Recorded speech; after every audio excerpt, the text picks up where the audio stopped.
सुशीला कार्की हाइज्याकर हुन्, यिनीहरूले कुनै पनि माग पुरा गर्न सक्दैनन्। तपाईँले यो कुरा गर्नु पर्यो, रवि दाइ बिन्ती छ।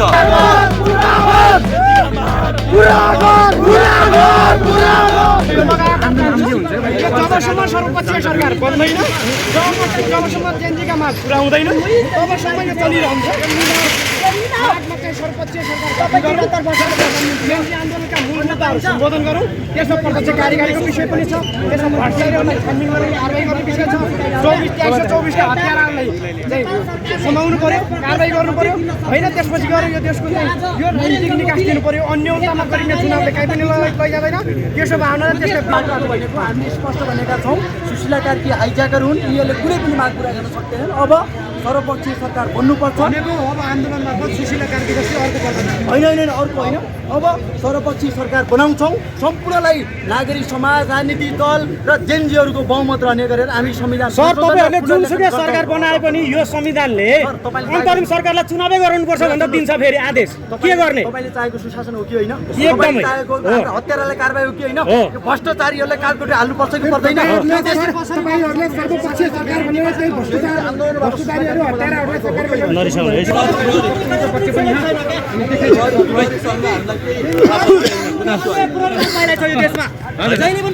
आफै पनि पीडित छ त्यो कुरामा। तर के छ भन्दाखेरि प्रहरीले के बुझ्छ भन्दैमा मान्छेले उ गर्यो भन्दैमा चाहिँ मान्छेले भनौँ न, अनि चाहिँ यो आदेश दियो भन्दैमा टाउकोमा गोली हान्नु पर्दैन कि प्रहरी दाजुभाइहरूलाई है। तपाईँलाई न खाना पुगेछ, न तलब पुगेछ, न उपचार पुगेछ, न शिक्षा दिएछ, न स्वास्थ्य दिएछ, न के दिएछ। तपाईँहरू पनि सुध्रिनुहोस्, मनमा हरिराख्नुहोस्। र यो सुशीला कार्की, ओम प्रकाश अर्याल तपाईँहरू भनेको धोकेबाज हो। र अहिले जो वार्ता भन्दै सम्झौता भन्दैन, तिमीहरू पनि धोकेबाज हो। तिमीहरूलाई जस्ट एउटा कलो दिएको हो, एउटा दुध बिरालालाई दुध दिए जस्तो दुध दिएको हो। तिमीहरूलाई कहिले मन्त्री बनाइन्छ भने आश दिन्छ, कहिले संसद बनाइन्छ भने आश दिन्छ। यिनीहरूले केही पनि गर्दैन, जेएनजीको माग पुरा गर्दैन। अझै पनि माग पुरा गर्नु भनेर धेरै ठाउँ झाइराख्नु भएको छ। कसरी हेर्नु भएको छ यसलाई चाहिँ? अब रवि लामिछाने दाईको कुरा हुँदाखेरि म यहाँबाट के अनुरोध गर्न चाहन्छु भन्दाखेरि, रवि दाई तपाईँ अस्ति घाइतेलाई भेट्नुभयो, शहीद परिवारलाई भेट्नुभयो, तर माग सुन्नुहोस् पहिला सुरु, क्लियरली सुन्नु पर्यो है। हामीलाई सेन्टिमेन्ट चाहिएको होइन, हाम्रो हत्यारालाई कारबाही हुनु पर्यो, प्रत्यक्ष निर्वाचित कार्यकारी हुनु पर्यो, 40 साल यता सबै नेता कर्मचारी छानबिन हुनु पर्यो होइन। जुन अब ऊ भएको छ नि त यो के अरे प्रदेश सभा, राष्ट्रिय सभा, यो पूर्ण रूपमा खारेज हुनु पर्यो। र मुख्य कुरा जेएनजीमाथिको दमन र जो जेएनजीहरूलाई चाहिँ जेलभित्र हालिएको छ उनीहरूलाई छोड्नु पर्यो। तपाईँले यो कुरा गर्नु पर्यो। रवि दाई बिन्ती छ, तपाईँले अहिले चुनाव भन्नु भएन। रापरपा, रासोपा, अन्य वैकल्पिक शक्तिहरू 84 को चुनाव 82 मा गर्नका लागि हामीले विद्रोह गरेको होइन। हामीले होइन त्यो नहुनुहोस् बिन्ती छ। म यहीबाट अनुरोध गर्न चाहन्छु, उतातिर चुनाव भन्ने अनि चुनावमा भोटका लागि चाहिँ जेएनजीसँग बसे जस्तो नगर्नुहोस्। साँच्चीकै जेएनजीसँग हुनुहुन्छ भने तपाईँले हाम्रो माग क्लियरली सुन्नुहोस्। हत्यारालाई कारबाही हुनु पर्यो, भ्रष्टाचारको छानबिन हुनु पर्यो, संविधान संशोधन। तपाईँले नि भन्नुभएको छ त्यो प्रत्यक्ष निर्वाचन अध्यादेश भवन भयो। जसरी प्रतिनिधि सभा खारेज भयो, त्यसरी राष्ट्रिय सभा, प्रदेश सभा खारेज गर्न सकिन्छ।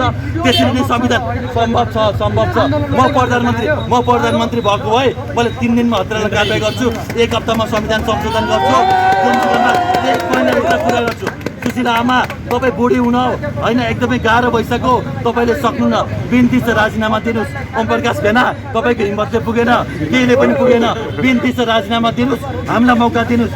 जेएनजी आफै सरकार बनाउन तयार छ, जेएनजी आफै सरकार चलाउन तयार छ। बिन्ती छ हजुरलाई। मैले पनि गाली गरेछु अलिकति। अब भेना चुतिया निस्केकै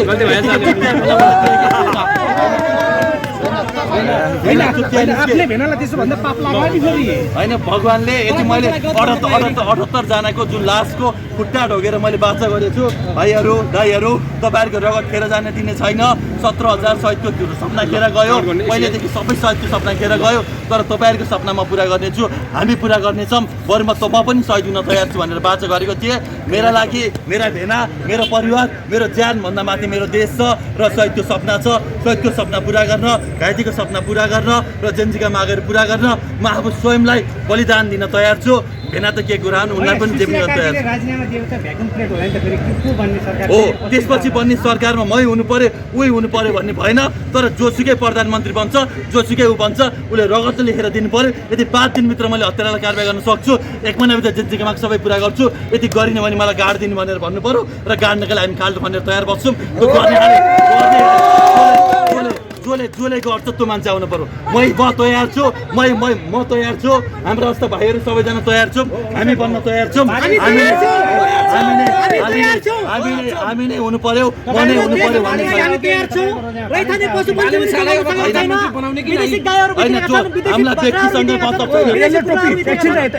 हामीलाई व्यक्तिसँग मतलब छैन जोसुकै प्रधानमन्त्री बन्नुहोस् हामीलाई फरक परेन हामीलाई पात्र परिवर्तनसँग मतलब भएन प्रवृत्ति परिवर्तन चाहियो यिनीहरू पर्सेन्टेज सेयर ओली बाहेक यो काङ्ग्रेस एमाले माओवादी बाहेक जो आए पनि हामीलाई स्वीकार्य छ तर के भन्दाखेरि चाहिँ हाम्रा मागहरू चाहिँ सम्बोधन हुनु पर्यो सबभन्दा धेरै सम्भावना होइन त्यो त होइन देश चलाउने सम्भावना चाहिँ सबभन्दा धेरै छ राजसभामा म जानेको लागि मेरो 3टा माग पुरा हुनु पर्यो पहिला सुरु जेन्जीका माग हाम्रो माग भनेर भन्नु पर्यो राजसभाले जेन्जीका माग पुरा नभएसम्म म चुनावमा जाँदिनँ यिनीहरूलाई साथ दिन्छु म सडकमा छु भनेर आउनु पर्यो होइन अर्को भनेको गाजा लोकलक्षी साल पानी खानी वैधानिक हुनु पर्यो वैदिक सनातन हिन्दू बुद्ध किरात हुनु पर्यो जुन पार्टीले भन्छ काङ्ग्रेस एमाले माओवादी बाहेक म मिल्न तयार छु जुट्न तयार छु तर एजेन्डा बिना यही तरिकाले चाहिँ गाह्रो छ त्यति हो होइन गाजाको कुरा गर्नुभयो होइन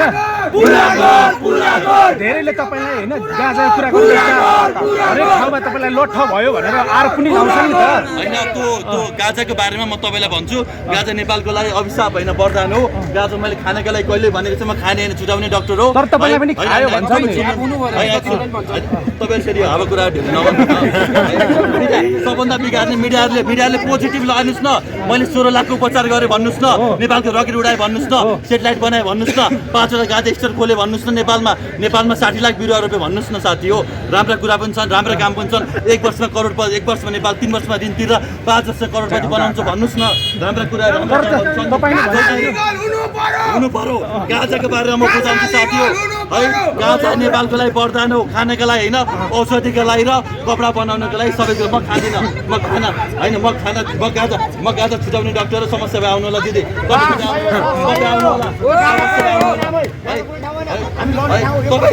तपाईँ जस्तोले गर्दा देश बिग्रेको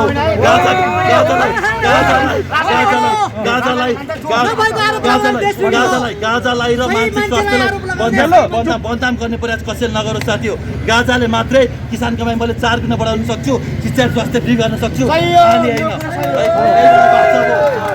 गाजालाई बदनाम गर्ने प्रयास कसैले नगरोस् साथी हो नेपाललाई बदनाम गर्ने प्रयास कसैले नगरोस् र मानसिक स्वास्थ्यलाई बदनाम गर्ने प्रयास कसैले नगरोस् म यसैको डक्टर एमडी गरेको साथी हो नेपालको इतिहासमा सबभन्दा धेरै नम्बर ल्याएर एमडी गर्ने डक्टर म पनि टिचिङमा बसेर 3 वर्षसम्म त्यहाँ बसेर ड्रग छुटाउने काम गर्छु मैले चेतना फैलाउनु पर्ने छ तपाईँहरूको माध्यमबाट फैलाइदिनु होला साह्रै नराम्रो नकारात्मक मात्र नगराइदिनु होला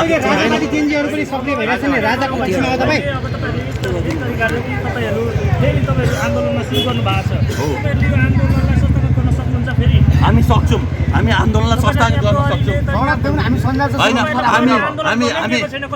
होइन हामी शान्तिपूर्ण आन्दोलन गर्न आएको होइन आजदेखि सुरुवात भएको छ प्रहरी दमन आज नराम्रो भएको छ होइन ओम प्रकाश अर्यालले एकदमै नराम्रो आदेश दिएको छ सुशीला कार्कीले एकदमै नराम्रो गरेको छ र प्रहरी दाजुभाइहरूले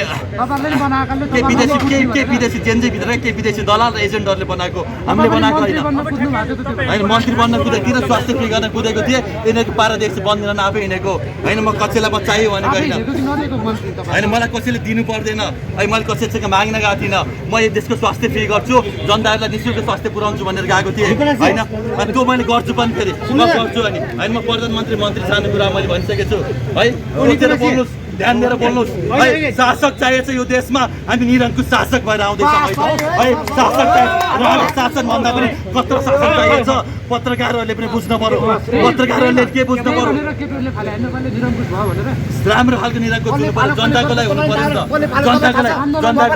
आन्दोलन कसले गर्यो हाइटेक कसले गर्यो कसले मन्त्री बनायो तपाईँ हुन्थ्यो कसले गर्यो त्यही त कसले त म प्रश्न जब कि उहाँ सरले भनेको